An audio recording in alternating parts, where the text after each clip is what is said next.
Hey guys, Ryan Earnhardt here from CreativeSoundLab.tv. Well, I'm here in a garage. This is my temporary setup for the time being, couple months. I am currently building a studio on my property. We have kind of a double lot and a big open field, and we can build a studio there. I'm getting a metal building and then building out the interior. So I'll be eventually kind of documenting that whole process. But in the meantime, my kind of daily studio and mix room is here in a garage. And I just want to really focus on accessible, down-to-earth tutorials. It kind of drives me nuts when I see a mixing tutorial and it's on a really nice console and a really nice studio. It's like, great, but what do I do with that if I don't have a console in a designed room? How does the average person process that information and then use it to their advantage, to the project they're trying to mix right now? And so I think that coming at it from mixing in a garage, recording in a house, they're just super relatable scenarios. Here's an example of kind of where my drums are set up right now. I have I'm super lucky that I have kind of a big open space here, and special thanks to my parents for allowing me to kind of invade while they're, between here and, and Florida. They're not always here, and so I can kind of, set up drums when they're not here. So super cool of them to allow me to invade their garage and occasionally their kind of living room here. But yeah, I have a big open space. I'm thinking, man, this would be so much fun to show videos on how to dial in acoustic treatment, how to change up the room sound, right? Got a room mic way up here. I'm just kind of playing around with stuff. We'll actually check out some of this today, actually. So later in this video, I'll pull up a drum sample. But yeah, this is the living room. And this is my mix room. This is it. This is, no frills, nothing really different. This is where I'm at. So I have, kind of junk everywhere, but most of it's kind of sorted from the move. I have basically my essentials over here. I have my preamps that are connected to the living room over here. Green screen. This is my desk. So yeah, this is where we're currently at. So I have basically a green screen behind me. This is not a green screen. This is like a real life background. But hold on a second.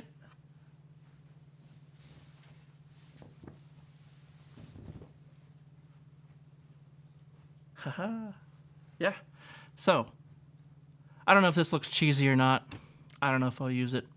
But anyways, I've been developing a shot that, I don't know, I guess I could use this shot if I need continuity with old videos.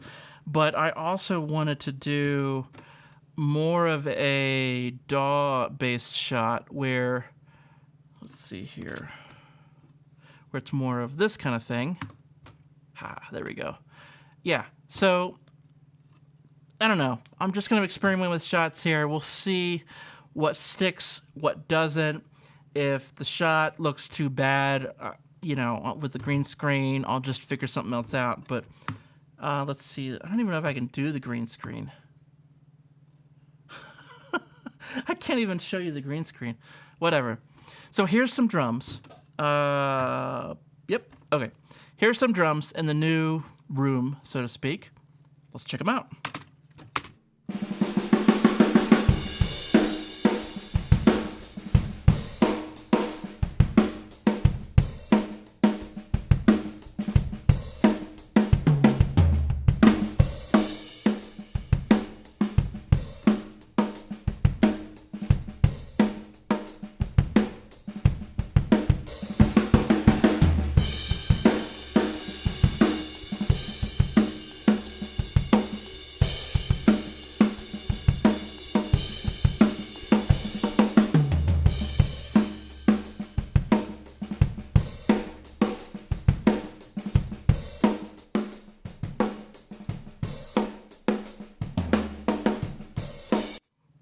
that's just overheads there.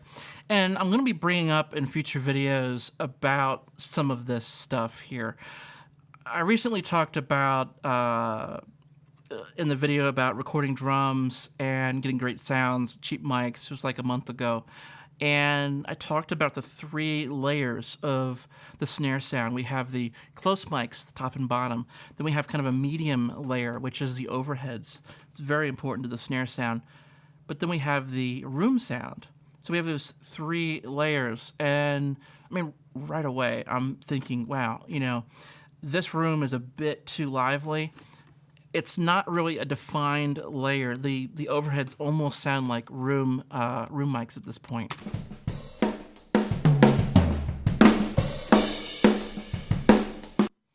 And the reason is because let's say we add compression to this. Sure, why not? And so add compression to this, and you'll see it really starts to become more of a room mic scenario.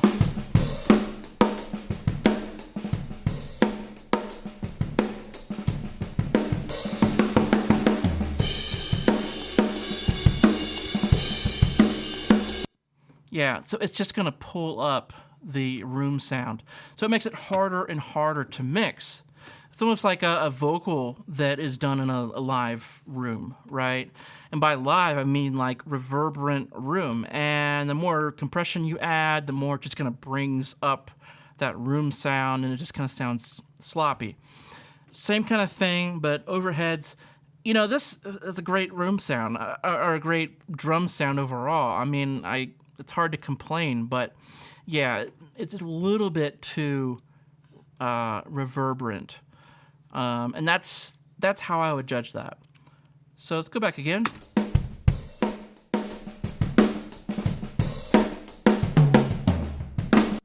Yeah, that preamp on this is the AEA RPQ2. I hope I'm getting that right, RPQ2. That's their 63,000 ohm preamp, the silver rack one.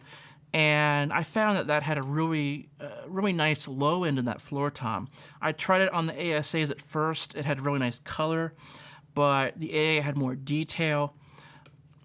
You know, I don't know that one is necessarily better than the other, but for this, I liked actually the AA on overheads, and then the room was just perfect for the ASA. It had kind of a mellowing character to that top end. But a lot of people love the ASA on overheads. I mean, people, you know, I've heard people say that over and over again. This whole kit is ASA Focusrite preamps. So kick in, kick out. Let's see here. I think it's an M88 on kick in, kick out is a Soyuz 17 FET. Snare top is a M201. Snare bottom is a Lewitt 140 LCT Air. Rack tom is a Funkenwerk Transformer SM57. Floor tom is an Audix a D4, an Audix D4. And then on overheads, we have the Vanguard V1, an ORTF stereo pair. Then, of course, for the room mics, we have the Lewitt LCT. There we go. It's right there. Lewitt LCT 640 TS for twin system. We have 2 channels coming off of that, and that's how we get our stereo room sound off of one mic. Pretty good sound. Let's check it out again.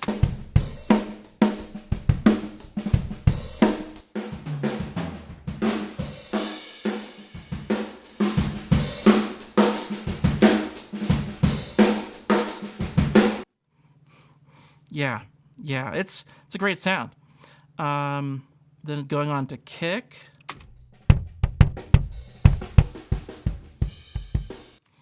I'm not sure that that is my favorite mic for kick out, but I wanted to just kind of give it a shot. Snare top.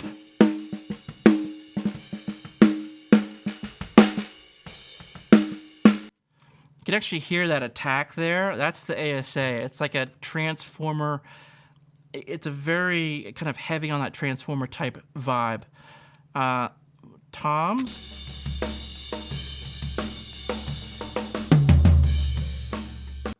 That sounds great.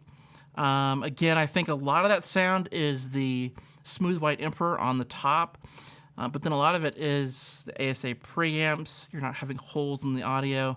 You're getting the top, the mids, the bottom. These actually sound fantastic if you can pad after the preamp and actually start to drive them into saturation. I have yet to do that, but I've done it going into an interface that can be trimmed down, and they sounded amazing. So that'll be next on my list. But yeah, this is this is a really great sound for starters. My very first test.